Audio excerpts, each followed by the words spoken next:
Hello, and welcome to Fundamentals for Startups, a CoMotion Labs production. My name is Zach Chamberlain, and I am the Life Science Incubator Manager over at Fluke Hall, and I'm your host today.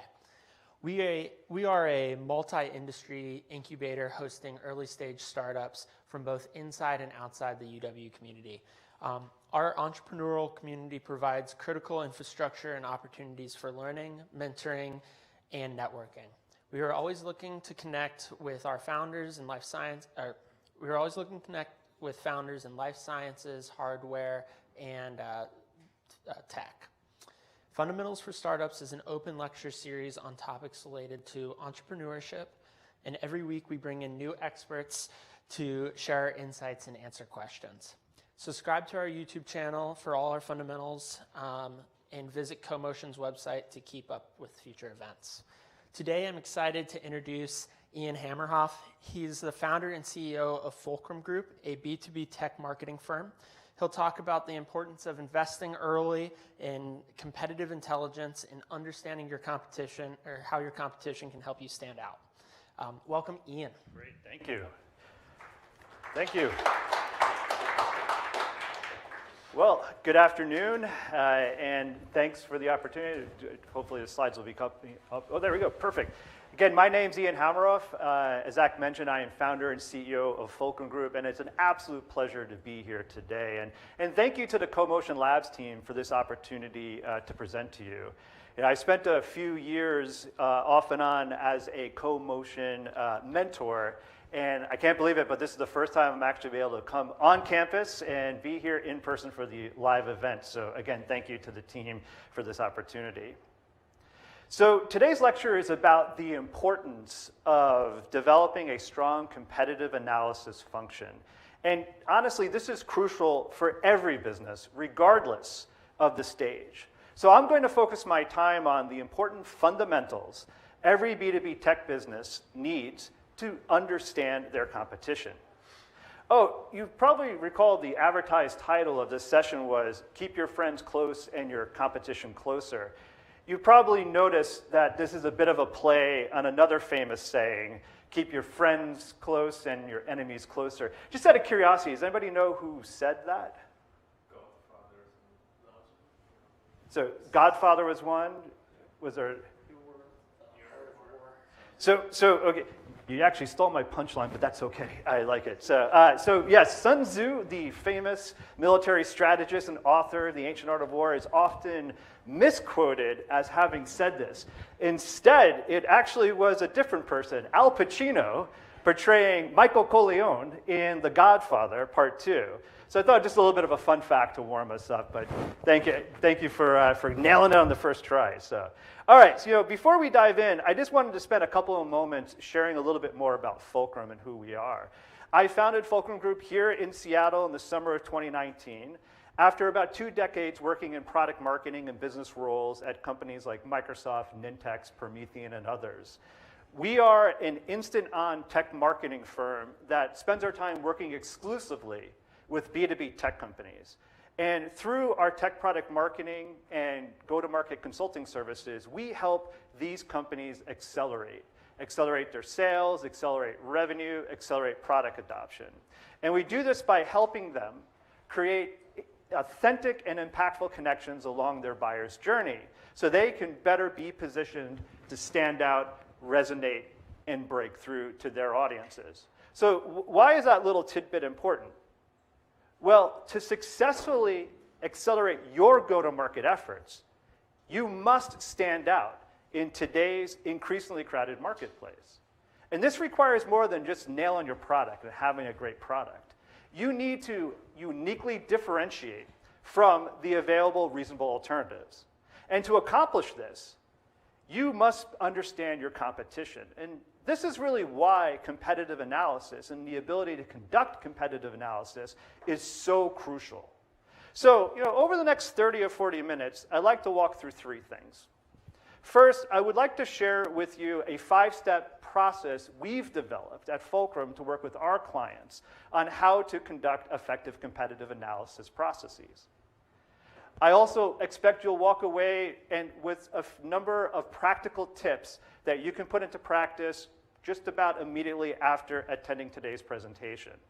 And just so you don't have to worry about taking notes or missing something important, I'll share with you a QR code at the end of the session where you can download an ebook version of this presentation, which is going to be a great companion for you as you start to go off and embark on your own competitive analysis efforts.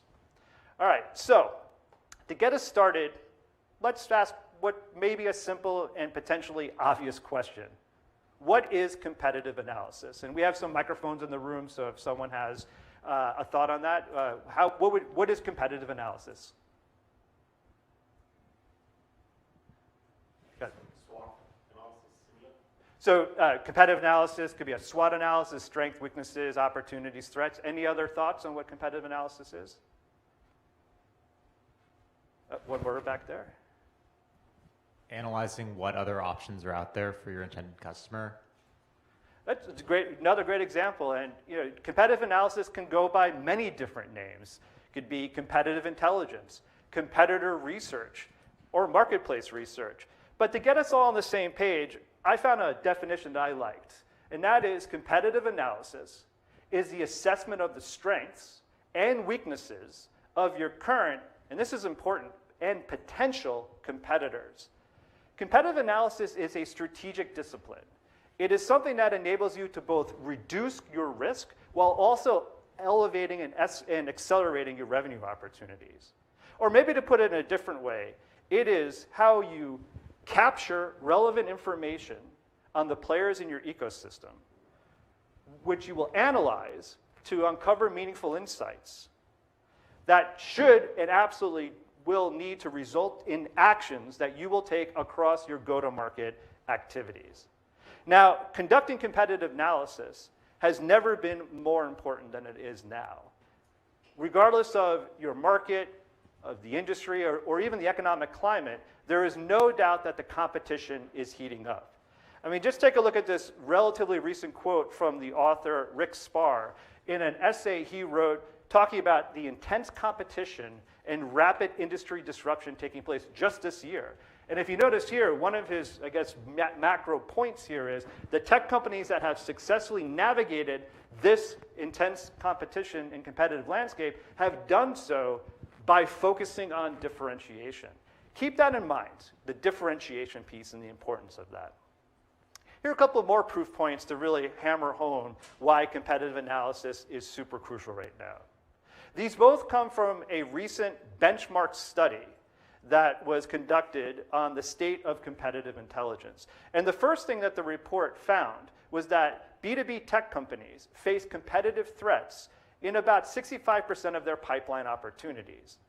Now, considering there are a lot of cases where a salesperson may not even know a competitor is also involved in the deal, I personally think that number is probably a lot higher. Furthermore, nearly 60% of those who were surveyed for this report said that their own market has become much more competitive. And that is a 12% increase from just 4 years prior. So it's definitely heading up in increasingly competitive in just about every marketplace. So another question for you in the room, how would you describe the state of the competition in your own particular market? Does anyone have something they'd like to share? It's perfect. All right. Intense. Described as intense. And what is making it intense? Intense partially because there's probably 50 to 60 other providers that offer a product that solves similar problems in some way. Some of those are more prominent than others, but like when you're trying to win a deal, you really have to stand out from a very large set of providers. I think that's a great point made, and a great way to sort of close our sort of shared understanding of what competitive analysis is and why it's important. Let's spend just a few moments talking about what competitive analysis is not. And what it's not is, first of all, it's not corporate espionage. We're not talking about trying to expose or make an effort to uncover your competitor's trade secrets. Nor is competitive analysis a substitution for having a solid business plan, let alone a product roadmap. And most importantly, competitive analysis should not be conducted in an unethical manner. So speaking of ethics, to help guide your own processes and policies and really guardrails, I suggest looking no further than the folks at the Strategic Consortium of Intelligence Professionals, or SCIP. SCIP offers a really excellent example from what I've seen over the years of a set of ethics, a code of ethics that you can use to inform your own. But I'll be honest, I believe the best thing to do is to keep in mind that old adage, if it feels wrong, it probably is. So when you're doing your competitive analysis, don't lie or cheat or steal to try to gain information on your competitors. And it's especially important to follow all the applicable laws and ethical guidelines when you're trying to seek information that may not be readily and publicly available. Okay, so we talked a lot about what competitive analysis is, its importance, why it's even more important now than before. Why don't we dive in and talk about these 5 steps, starting first with a brief overview of the process. So in the first step is to categorize. And in this step, you're going to examine your market and start creating a short list of the competitors that you're going to investigate. Step 2 is when you visualize. Here, you're going to develop the criteria and the measures that you will use to map your competition and how they compare with your position and compare to each other. The next step is to analyze. And this is probably one of my favorite parts of the process, is where you get to roll your sleeves up and do all the research that goes into filling in that competitive matrix that you start to create. Once you've completed your research, it's time to strategize. And this includes identifying the actions or any changes you're going to be making to your go-to-market strategy based on what you've learned in the previous steps. And the last step is where you operationalize, and you take that strategy and turn it into the actions you will take. So let's now dive in and look at each of these steps in some more detail. The first one, again, is step 1, which is categorize. And here, you're going to go through this process, a bit of an iterative process of shortlisting your targeted competitors. Now, to do this, you've got to actually start first by looking at yourself. And you need to be really crystal clear on how you define your own business, your own go-to-market. Asking yourself questions like, what do you market? Who is your target audience? And even, why does your product exist? Now, I know that last one might feel a little bit existential, but if you're unable to answer that question for yourself, your own company's why, it won't be any easier to effectively drive an effective competitive analysis looking outward. So once you've defined your ecosystem, it's now time to look within it and ask yourself these next questions. Who is my top competitor in this market? Okay, what about the next 3? And then the next 5? Are there any competitors that you would swap out in favor of one versus the other? And continue doing this exercise, and really it's one that you want to do out loud and hopefully with others in the room, where you can finally narrow your list down to 5, but certainly no more than 10. You mentioned a few moments ago, there's tens of competitors in your space. That's a lot of surface area to cover. So you definitely want to keep it as tight as possible. Again, it's really important for you to be super clear on how you define your marketplace and remain committed to it throughout the process. Because if you don't, you are at risk of getting distracted by fringe players, and you also risk wandering off in your research, which again won't result in that most important part of this, which is the actions you'll take from there. In step 2 is the opportunity now to visualize. And here, this is where you're going to build your framework, or sometimes it's called a competitive analysis. You mentioned SWOTs earlier. That may be another tool set that you can leverage here as well. But this is what you're going to use to evaluate the relative strengths and weaknesses. And again, the key word there is relative between each of your competitors. And I think there's 2 ways you can approach this or build upon this. The first is you want to create a set of criteria. And that criteria will enable you to actually do the measuring up between the different competitors. Now, it's really important for you to make sure this criteria is meaningful for your business and your market space. So don't look on Google and just download a template. Take the time to figure out what makes the most sense for your business or industry. So for example, you might consider categories like the company details or capabilities, and within each of those, define a handful of data points that gets you the color and context you need. For example, you might think about things like a buying persona or a target audience or their market share or even their business models as things that are key in your evaluation. Now, again, the important reminder here for you is to ensure that you keep your criteria relevant, meaningful, and tight. Always take a customer-first perspective. I can't say that enough, right? You always want to take it from the perspective of looking outward and in. And certainly you want to avoid creating a laundry list of features and functionality because at the end of the day, it may not be as meaningful as you think it is. Most importantly, and I know I've said most importantly a few times here, but this one is definitely a most importantly one, be honest with yourself. Your prospects won't be as biased as you are, so it's important that you don't just select criterion that always paints your offering, your product, your service in the best light. Stay balanced.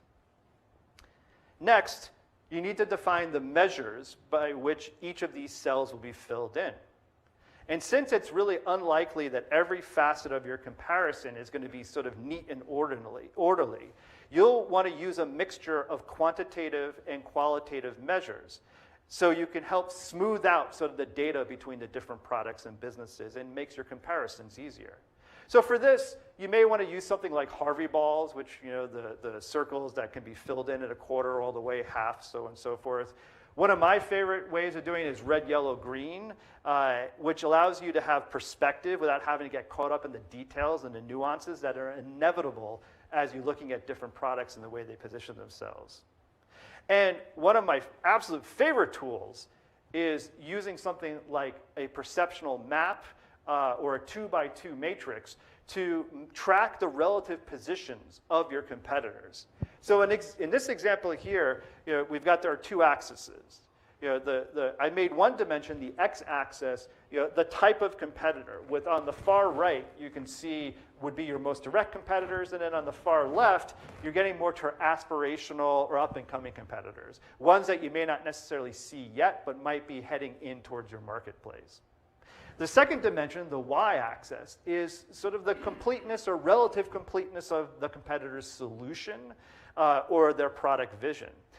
Again, I like these perceptual maps because it gives you a really cool third dimension. In this case, I like to use the size of the bubble to define how frequently you're seeing said competitor in deals or opportunities. As a quick aside, we use this as an exercise in workshops with our clients, and I have to admit, the conversation of just plotting and filling out and setting the size and relative nature of these competitors in your marketplace is so illuminating. And it's something that I highly encourage all of you to do, if not just with yourself, but with your partners or others who can help you really have a good, thoughtful conversation about the competitive marketplace. Now, here's another tip. Use these maps to tier your competitors because you can't spend all your energy on all your competitors equally, nor should you. So lastly, I would encourage you to use this type of map to track the change over time of your competitors, right? Because no one ever stays static. Neither you or your competitors will stay in one place. And this is a great tool you can leverage to track that perception, or not perception, but their placement over time. And again, it keeps you thinking about your competition, not doing just a snapshot in time. Okay, on to step 3. And step 3 is where you get to, again, roll your sleeves up and start researching the competition. Now, competitor insight can come from a whole variety of sources, but I think they generally boil down to these 3. And it starts with looking inwardly. And you can do things like conducting a win-loss analysis within your customer base. Hearing directly from those who made the decision to choose or not choose your product or your offering can be incredibly insightful when you get to dig in and understand a little bit more of the reason why they made that decision. If you have salespeople or your sales teams or your partners and they use things like a CRM system to track that, looking at those notes and seeing sort of the narrative that develops there is another useful resource. I always find when you're either speaking to customers or even speaking to sales or to partners that you use the 5 whys approach, and this is where you keep asking yourself, so why does that matter? And why does that matter 5 times? Because sometimes you got to go below the surface detail to really get to the heart or the crux of why a decision was made for or against your offering. The second place to look is directly at the competitor themselves. And there's a lot of things that you can tap into. I often like to start directly with the competitor's website. I mean, it's how they're telling their story to the world, and it's probably a good way to get a sense of where they're at. But don't just look at the website for the website's sake. Dig into it. Look at their press releases and media coverage that they post on their website. It's really illuminating when you read the quotes from their executives or principals to get a sense of where their future direction may be. If the competitor is a public company, they have to do filings. And those filings and annual reports provide rich details on business models, areas of investment, and the like that are being made. Even look in support forms. Another great place to go is where the users of their products are going to find out how to solve problems or to log issues where the product may not be living up to the promises that were marketed, or they may not be delivering the way that was expected. And then lastly, reading through job listings can be an excellent source of insight, because when businesses are trying to staff up with new skills or investment areas, they have to hire people for that, and they often, sometimes to their own disadvantage, detail more than they want to say about what may be future investments in new capabilities or offerings. And then the third area is, don't forget to turn to reliable third-party sources.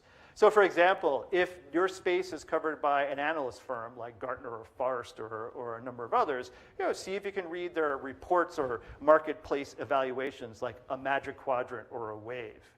I increasingly find reading through peer review sites like PeerSpot or G2 or TrustRadius is another great source to hear directly from the folks using it, where you can kind of separate the rhetoric from the reality. As well as look at the user communities that may be sanctioned by your competitor or those that exist in places like Reddit. If you have partners that you work with to go to market, don't forget that they could be also an excellent source of insight for you. Because remember, they're probably as likely committed to your success as you are. So another question for the room, where are other places you've looked to learn more about your competitor, to get insight on competitors in your marketplace? Does anyone have an example of places they've looked? And remember, we have some microphones. Yes, please.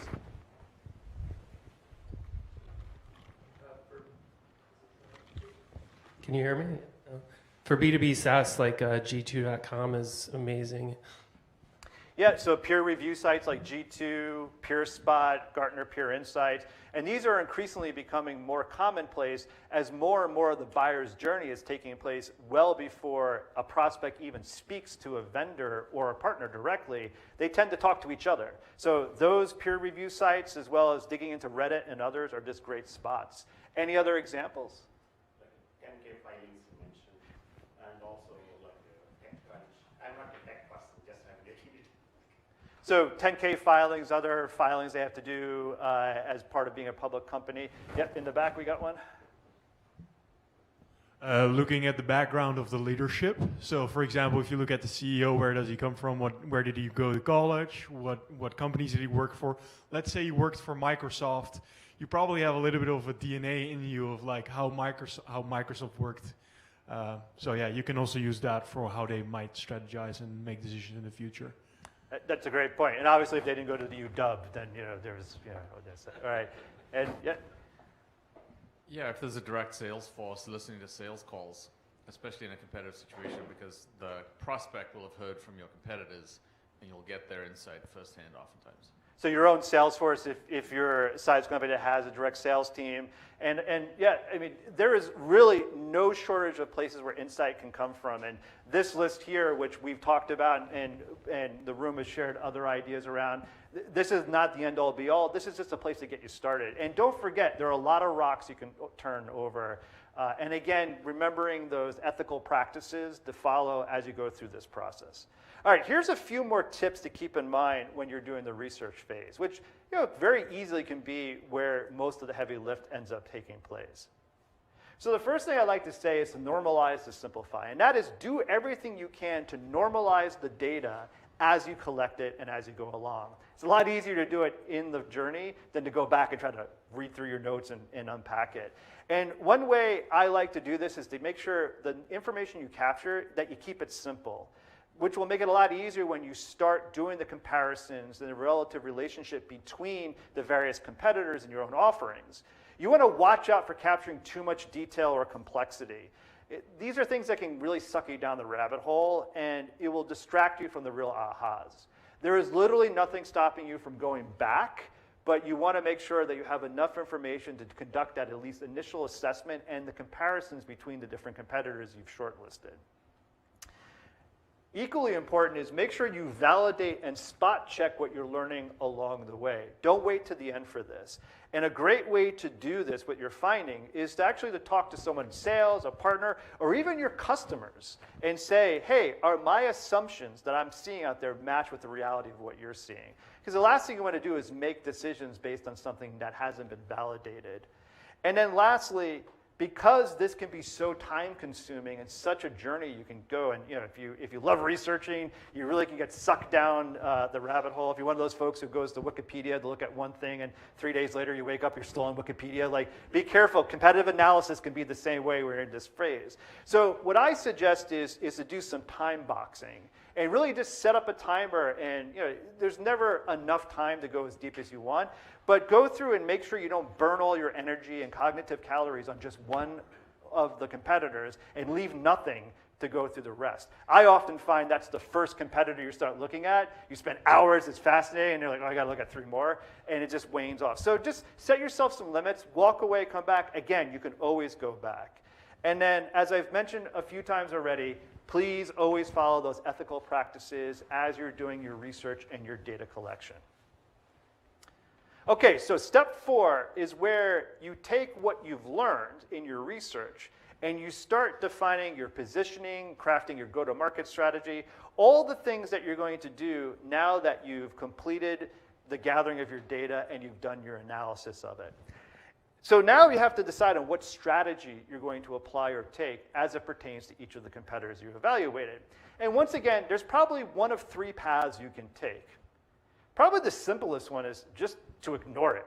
I know that may sound like a little bit like a head in the sand, but sometimes a competitor's strengths or the threat they present aren't meaningful if it truly takes you off your game and distracts from what you're doing and your strategic direction. You can deposition it, and this is where you have a chance to change the importance or the realities of the competitive threat to align more closely to your own strengths and relative differentiation. And then lastly, you can respond. One way to respond is to think about the storytelling, the messaging, and the positioning and the objection handling that you can craft to help give yourself, your sellers, your partners, your customers, others, a way to understand how to think about the competitor, excuse me. So there's a few things that I would encourage you to keep in mind as you're doing this. First and foremost, mind your tone. As you tell your story and you think about the differentiation that you want to communicate to the market, to your customers and the like. You always want to assume the role of being a trusted advisor, which means you can't come in and being dismissive or arrogant about another competitor. It's also equally important to remain truthful and credible in your response. And make sure when you use facts and your positioning here that they are relevant to the use cases, the scenario or situation. Don't go off kind of out of left field, because your prospects and your customers can immediately see through any hyperbole. One of the neat things you can do is try to offer an alternative point of view, something that gets your prospects to think differently about a perceived competitor's strengths or a gap in your own offering. So if you get them to think differently or from a different perspective, that might create an opportunity or open a door for you to better position what you have to offer. A great way to do this is to use what I like to call probing questions. And if you arm yourself with these probing questions, you can help move the conversation beyond the surface level details, where a lot of the initial competitive FUD can come from. You want to get now down into real consideration and be like, hey, that's great, but how have you thought about this in reference to what you told me you want to do that. And just getting those questions and asking those questions and being that trusted advisor really opens up a dialogue that gives you an opportunity to deposition and reposition what you have to offer. And this one's really hard at the end. Know when to pull the ripcord. Know when it makes more sense to walk away. Because sometimes you may not win the battle today, but it might be a question of coming back later when your prospect is considering another company, another product, another offering. Maybe it is the right thing for them, and you don't want to burn all your bridges trying to convince them and do the hard sell. Sometimes they'll come back because what you saw and what they couldn't see at the time, they realize in their effort to try to use that other solution. So it's okay sometimes to pull the ripcord and walk away and qualify a prospect out. The only reason why you can do that with confidence is because you go through a programmatic approach like this to know that there's a good chance that they probably will be back. And a lot of times they are. Another critical thing to think through as you're building out your strategy is to adopt a holistic response. It could be really easy to say, hey, a competitive problem, that's a sales issue. They're just not selling it right. Or it's a product problem. But in my experience, it really does take investments and changes across all facets of your business to respond correctly. And here are just a couple examples or a handful of examples. First, would you consider the competitive threat enough to change your product roadmap priorities or add a whole new capability? Now that seems like an easy response in many cases. They have this, we don't, let's do it. But the other question you have to ask yourself is, or do you invest and amp up those investments in strengths you have now and they don't? From a marketing strategy standpoint, how can you evolve your strategy and your storytelling to better position yourself? Is there a new narrative you can be telling? Or can you look towards a third-party validation that can highlight your differentiation? Because you remember what Rick Spar said, right? It's those who focus on differentiation were those tech companies that were able to weather the intense nature of the current environment, let alone in the future. Now, of course, there's always a sales strategy in your sales motion. Think about what tactics or promotions you can employ, but be super careful about doing things like trying to make it about a race to the bottom on price or total cost. Because all you're going to be doing then is just creating a commoditizing market, and you're commoditizing yourself. Now, this last one here about company values is one I see time and time again completely forgotten. Consider your own company values as an area of competitive differentiation. Because remember, your customers are buying more than just your product. They're buying into your whole organization and your whole business. They're buying into the things that make your product what it is, but also what makes your business uniquely what it is. And if there is something that you do that's very unique from a value standpoint, amp it up. Because I'll tell you, it's a lot harder to credibly copy a value than it is a feature. And that will be a true area of differentiation for you. But remember to avoid knee-jerk reactions, because sometimes when you see a competitive threat, it may just be a fad or fleeting. So it's important before you take any steps or define any strategy that you think through not only the near-term implications, but think about the longer-term implications before you react. Because remember, if you end up spending your time just chasing taillights, your competitors will always get there before you do.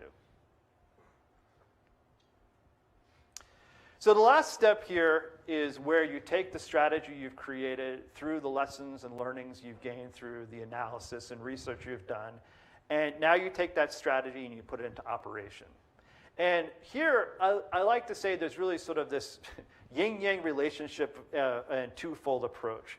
First, you really do need to communicate to educate. You need to communicate what you've learned to educate your teams, your stakeholders, to keep them current and ready and understanding about it. But also, you need to educate to communicate. And what I mean by this is you need to train and enable yourself, if you have salespeople, your product teams, your partners, even your own customers, to be able to communicate your differentiation. So it is communicate to educate, so you've got to share out what you've learned, don't hold it in, and also train those who are not you to be able to communicate that on your behalf. And here are some examples of tools across sort of these two dimensions. So on the education side, Think about creating sales enablement assets. You mentioned SWOT analysis before. That's a great output, too, to help summarize and really categorize those strengths, weaknesses, opportunities, and threats that may be presented. There are a whole number of different tools you can leverage here. I personally like the bake-off videos where you try to demonstrate the competitor's product yourself as if you're trying to sell it. Nothing is more interesting when you try to walk in the shoes of your competitors trying to sell against you. You learn a lot, both from a product and from a go-to-market opportunity. You can use these detailed profiles on competitors as great one-pagers that can help educate your stakeholders and can be used to inform go-to-market strategies and efforts as well as product development priorities. And don't forget to leverage your learnings in potentially competitive go-to-market campaigns and as assets. But remember, you want these tools to be useful to put yourself or your colleagues and stakeholders in the role of being a trusted advisor, so you can always advise your prospects and your customers. In terms of the communication side, there's a lot of great communication platforms out there. Set up a collaborative communication channel for internal discussions. If you have a large team or even a small team, just a place where you can have an ongoing dialogue and narrative. Now, it's important that these are both listening posts as well as places where you're using that as a channel to educate and communicate to keep your stakeholders current and on the latest competitive insights. And it's really important to maintain an ongoing dialogue because you do want it to be something that's an ongoing conversation and you're bringing people along, and you also keep them focused. It keeps them from maybe overreacting when a new competitor seems to pop up or a competitive change takes place. Now, here's another tip for you to keep in mind. If you don't already, make sure you have a standard competitive position that's generic, that doesn't have to be specific about a competitor, but that you always have at your disposal. So you always have a response if and when a new competitive threat pops up on the radar. There's nothing worse than scrambling to have to come up with that story, and there should be something already part of the way you tell your unique perspective or your messaging and positioning today that has this sort of unique already differentiation statement that's generic enough that it can be applied to almost any situation. It's not the end, but it's a starting point that gets you a response while you then maybe go in and do a more detailed analysis. And by the way, if you don't have that now, now's a great time to do it because you want to be prepared in case it comes up in the future.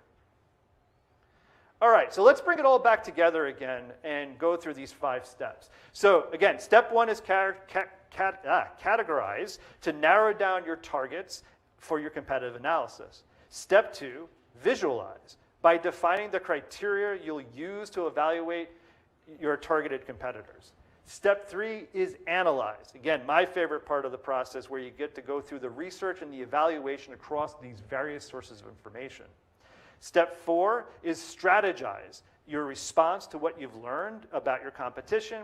And step 5, operationalize to turn the strategy you've developed into the actions necessary so you can accelerate your efforts across your go-to-market. But wait, there's more. I know they said there was 5 steps, but there's a very important 6th step that we have to talk about, and that's repeat. And repeat this process on a regular basis. As we've said already, your competition is not going to stay static, and neither should you. And remember, it takes a lot of work to start up a competitive analysis process, and doing that again from scratch is very costly.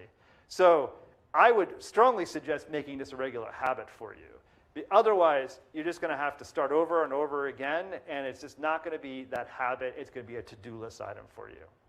Now, as you prepare to apply these 5 steps to your own efforts, here's just a few other tips to keep in mind. Carve out the time. Make sure you do and you dedicate time to this and do this analysis. Don't get distracted by other things. For this to be truly meaningful, it does really require your focus and commitment. If possible, try to divide and conquer this effort with others across your business. It's a great way to get some scale in the process, and it also allows you to get buy-in early from folks as you're going along, especially when you get to the phase where you have to start evaluating what options you're going to take in your strategy as laid out in step 4. Always, always, always think about your competitive analysis through your customer's perspective and then work your way back. As you evaluate the importance of what you learn, pause for a moment and ask yourself, and honestly ask yourself this, will this matter at all to a customer? Because sometimes you get caught up in the details and we forget about the most important thing, it's what the customer is going to think about it. And make sure that this is not an academic exercise. Make sure that what you're doing and the results of your fruits of your labor is driving to something actionable. That's why that step 4 and step 5 is to create the strategy and to operate and take action. Otherwise, it's just trivia. It's not something that's going to be useful. And finally, as I said, turn it into a habit. Trust me, don't make this a to-do list item and feel like you're done. Nobody stays static, nobody stays still, and it's a lot more painful to start over from scratch. And one really crucial thing is don't fear the competition. Because as the renowned author Jeffrey Moore wrote in his book, Crossing the Chasm, where there is no competition, there is no market. Competition actually helps us. It uncovers new market opportunities. It influences and shapes our products, and it ensures that we continue to innovate. And when you do it right, competitive analysis gives you the necessary insight, really the lockpick set, to unlock these vital success factors when you seek to accelerate your own efforts, your own go-to-market activities. So with that, as promised, I want to thank you for your time today. Hope you found this conversation meaningful. The QR code there is a place to download an ebook version of what we discussed here. Again, it's going to be a great companion for you as you are going through your own competitive analysis processes. Everything in here is outlined with those 5 steps, and I'm really excited to hopefully hear from you to learn how you've applied these steps to your own efforts and activities. So I think with that, Zach, are we going to take some questions? So thank you. Thank you, Ian. So my question, I want to hear it more from your personal experience, Fulcrum, or if not applicable, from other startups. So I mean, from a timeline perspective, very early in the stage, the first competitive analysis is for the pitch and the beachhead and all that. And if the company is successful 10 years later, it's an established sales organization team, and so it's all standardized. But let's talk about like the first 4 years when, a lot of variables are happening, things are changing, the features of the startup itself are changing in 2 years down the line.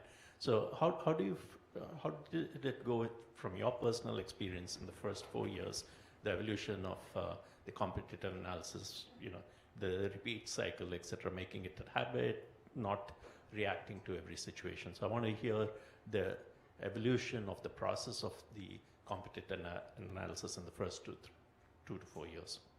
Yeah, I think that's an excellent question, and one that it's got the classic consultant's response. It depends.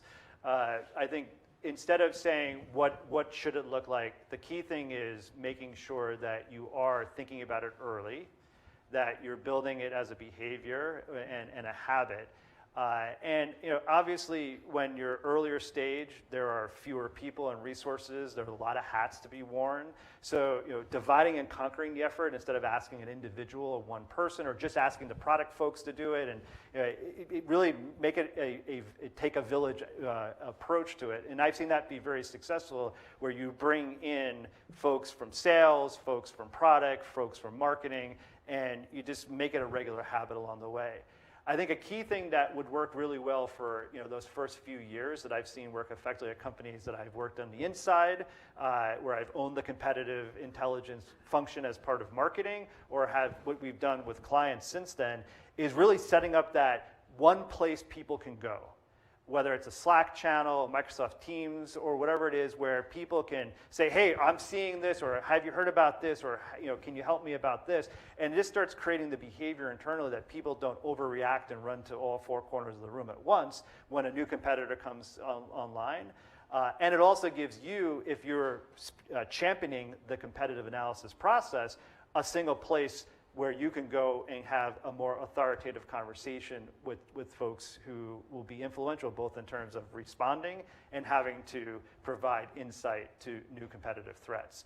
So you're absolutely right that if you're a very large company, you may have a team of people, and if you're a very small company, it may be what you do between 10 and 10:15 p.m.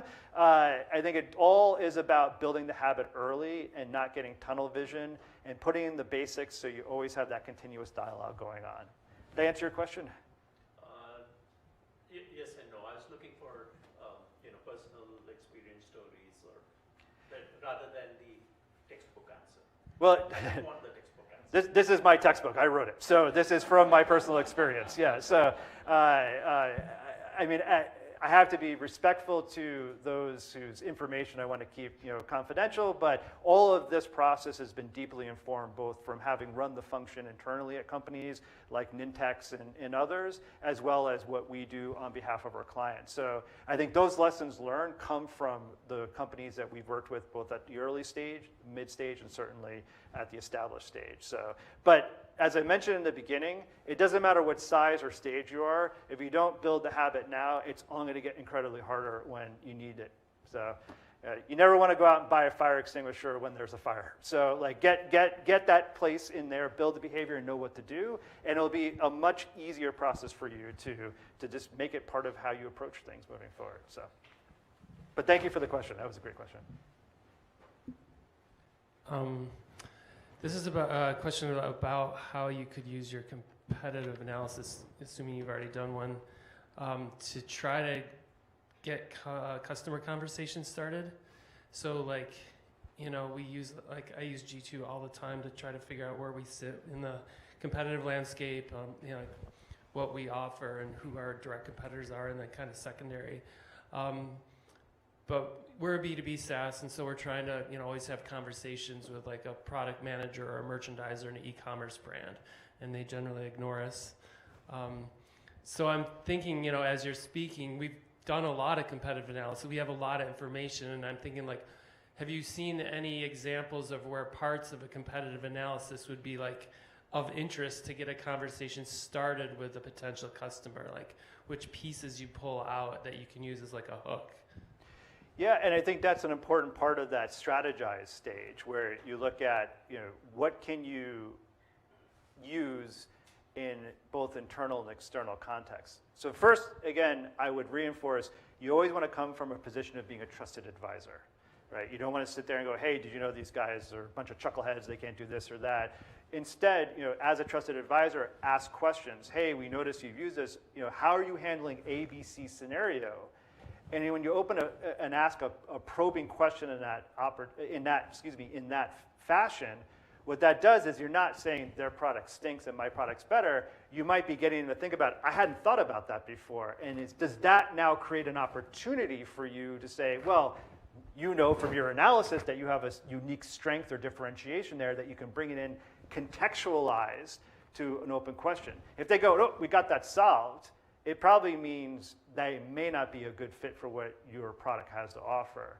I think the lists that everyone has seen where it's like, here's our product and here's their product, and we got the check boxes, and isn't it amazing how your product always has every checkbox and theirs don't? Like, I don't know how that happens. It seems like every product should be the most competitive. Customers see through that. Ask them probing questions. Think about if you kept working your way back, particularly when you see a differentiation, ask that, why does that matter? Why will they care? Till you get to the point where you go, ooh, this is the question, we should call up that merchandiser or that product manager and say, hey, how are you thinking about this? Or what do you do when this happens? And that might open the door more for you to come in and say, hey, boy, do I got a solution for you. And then they're already in that mindset, and now you're depositioning potential strengths of the competitor. But it all comes down to two things. You're being a trusted advisor and you've done your homework. Has anyone had the opportunity to do that themselves, like leverage some of the competitive analysis or work that they may have done and kind of turn it around into those interesting probing questions? It's one of my favorite tactics and one I encourage you to employ, where you go out and you ask these questions, they kind of chip away at the ice a little bit, and then maybe you'll find it opens up a better conversation than how much does yours cost versus theirs, because you don't want to get in that conversation, because that's a commodity conversation. You want to have meaningful conversations that gets them to do the hardest thing, which is to change. Your number one competitor is going to be the status quo. So you have to find ways to go in there and open up dialogues that will allow your prospects and even your customers to think about what they've been doing differently enough that they think it's worth making the hardest change, and that's a change at all. So anyway, sorry, I asked the question. Yeah, I'll offer a perspective on this, which you're well familiar with because we've been working together on this, is if you develop a unique point of view that is relevant in the market and for your customers, and ideally your competitors cannot match, and you use that as a way to become that trusted advisor with your prospects, then you can drive a conversation around why that point of view is important and how does that pertain to the prospect, and then okay, so how do you actually implement that thing? And if you've got it right, then you're the only solution that can actually do that. And I think that just reinforces the point, again, thank you, Michael, about the 5 whys. Never stop at the first click stop. Keep going, keep probing, because what you've just described is surface level detail can make a competitive conversation favorable for one or the other. It's not until you get to the 3rd or 4th that it really becomes concreted why there's differentiation. But you got to ask those questions. So that's why I suggest use those insights to come up with those questions and then kind of take back the home field advantage. So. Yeah. Hi, Ian. Thanks. Great talk. I appreciate it. I'm curious to know, is there a cadence or a cycle to performing this repetition or this framework in the first place? Is it based on quarterly or yearly, or would someone be like, we're going to do a big feature, so let's do our analysis before we do this big feature? Just kind of curious in the life cycle how that works. And as a follow-up, is there any sort of software as a service that provides this, or is this what Fulcrum Group does? I guess I'm just curious, I see value in divide and conquer. Other teams could use this kind of framework, even if, as a SaaS or some other way of doing that. Yeah, so thank you for the question. So to respond to your first one, I like to use that old British colloquialism, how long is a piece of string? I think the cadence and rhythm will really depend. Obviously you can't, and as we were discussing earlier, depending on the stage of the company, you may not have the benefits of having someone you can dedicate or a team dedicated to it. So you have to be very thoughtful about how frequently you do it. 1, you got to build the habit. 2, I would leverage things like the perceptual map to be able to tier your competitors and define, hey, for our tier 1s, we're going to do sort of updates on a monthly basis. And this is what, to answer your question further, what we did internally when I was at Nintex. We had certain ones that we would do on a monthly basis, and we made a commitment. We actually communicated an SLA of sorts to the sales and product team saying, for these top tier 1s, if it's happening, we'll communicate and we'll dig into it immediately. But the long tail, the tier 2 and the rest of the world, that's maybe on a yearly or half-yearly or quarterly basis. It really is going to depend on how you tier your competitors, what the urgency is around the top tier, mid-tier, and rest of world, and what the expectations you set with your team. I probably failed to put that in the presentation, so thanks for asking for the question. Make sure you do set your expectations appropriately with your stakeholders so they know. Now, your second question is is there a way to automate this? Is there tools? And thank you for the opportunity to plug my company. No, the reality is there's a number of ways of going about it. Obviously, there are tools out there, and there's a number of them that you can search online that are going to be tools that will be, not to overuse this term that you may have heard for the first time today, but I doubt, they could be like your co-pilots, right? They can help you.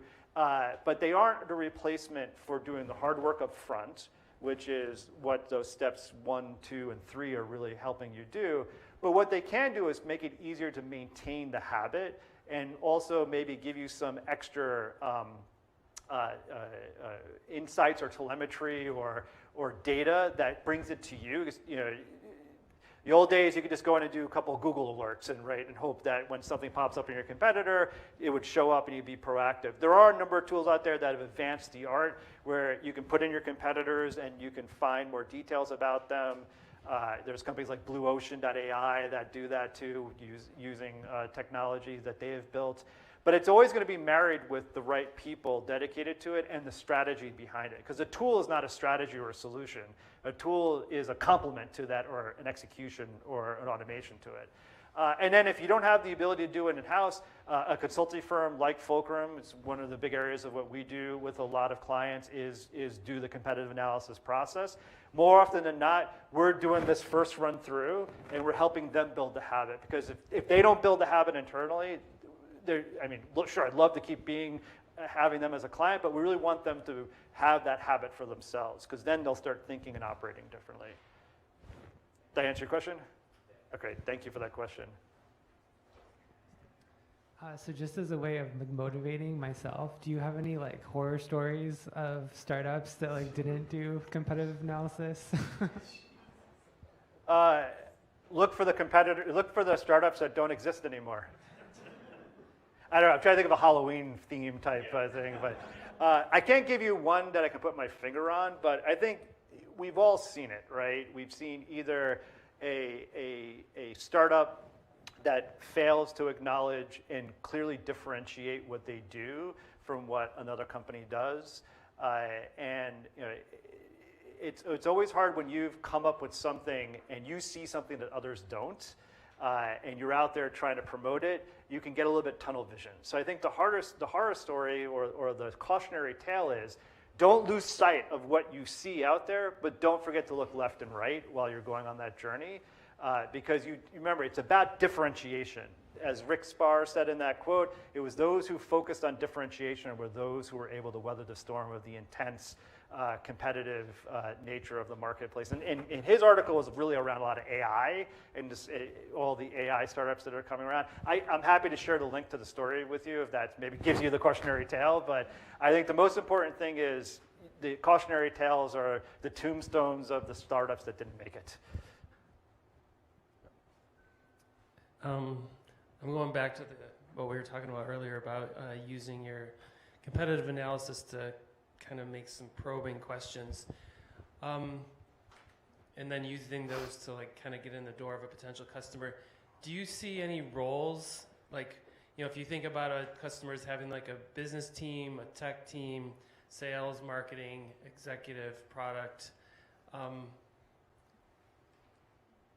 like in the end, you don't care how you get in a customer because you can get passed off to some other group, but like what is the kind of which role in the customer would probably be most receptive to hearing about some piece of a competitive analysis to like get a conversation started? Like, would that be the product team or the sales team or the tech team or the business team?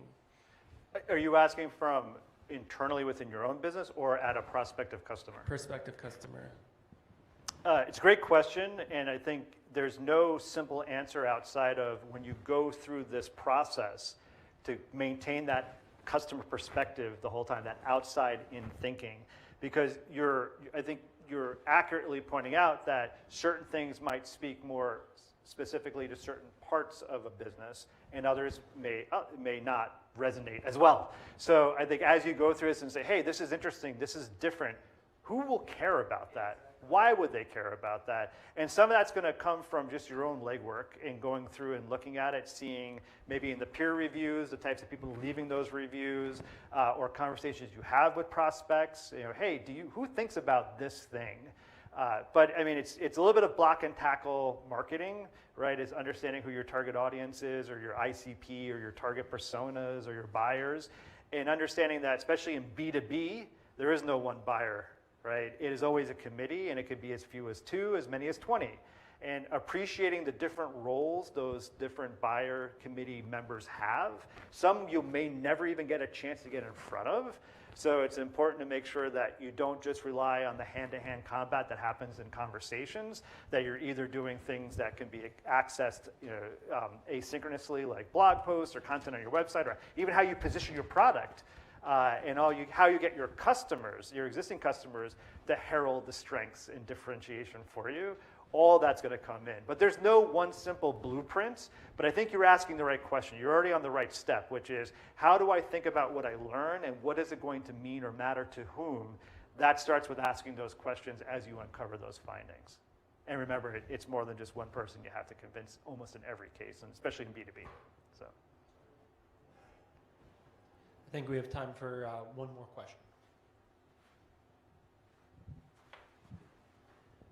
How important it is to gather information when we are these days disruptive technology, disruptive innovation, to reach out to key opinion leaders about what is coming up? So if I understand the question correctly, given how fast things are changing and how much disruption, like who should you talk to? Like who's going to be up to date? I think there's no one source that you'd ever want to take in mind. So there are definitely opinion leaders or subject matter experts or pundits on it. Some of which you may have the ability to tap into. As a loose example, I'll say like an analyst firm. Like there might be an analyst who spends their time only thinking about that space and has the conversations with the vendors directly, so has a lot of firsthand knowledge, or just gets up every morning thinking about this and does a lot of legwork for you. But again, I would never rely on one single source. That is a source, and some of those other sources you may never be able to get in front of, but you may follow them. Like I don't know Rick Spar. I just was doing some research and I found that article. But that's an opinion leader who definitely influences the way I think about this particular area. So I think it's always, you're taking a lot of different data points.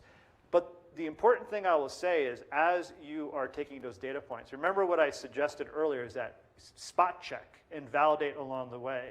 And that might be spot checking and validating with an opinion leader what you've learned. Or it might be, did Zach said that, but does that really, ask a customer, ask a prospect, are you seeing the same thing? And they may say, no, we're not. So this isn't an intellectual endeavor. This is a strategic discipline. This is not something you do over the weekend. So I think it's going to require critical thinking. And my hope is by sharing this framework with you and approach, it gives you a way to spend the time on that part and not figuring out how to take step one. So I think your question is perfectly asked, and also one I would ask yourself as you go through the journey of the process. So, cool. All right. Well, I really hope this was valuable. Was this valuable for you? All right, excellent. Thank you for your time. Thank you, Zach, for the opportunity to speak. Thanks for the folks who are watching the streaming, and I appreciate it. Thank you so much, Ian. And again, everybody, take a moment to thank Ian for a very insightful talk on competitive analysis. Next week, we have Katie Kiernet and Nancy Posanoff and Todd Olson, and they will talk about investing in your brand. Sign up today, and we'll see you all next week. And lunch is ready out back.